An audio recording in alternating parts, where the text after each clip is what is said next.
Yung mga kalakwatsa, ito ang daan papunta dun sa ilog ng Tara Camper. So sabi ni Sam, yung kanilang caretaker staff na maasikaso, mga 2 to 3 minutes walk lang daw.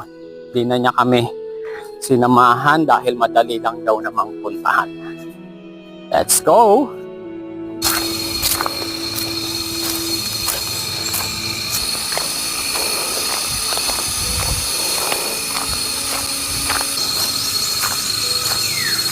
Hinog na yan. Kaganyan. Meron pong malaking langkado, no? Oh, kita nyo ba yan? Galing na.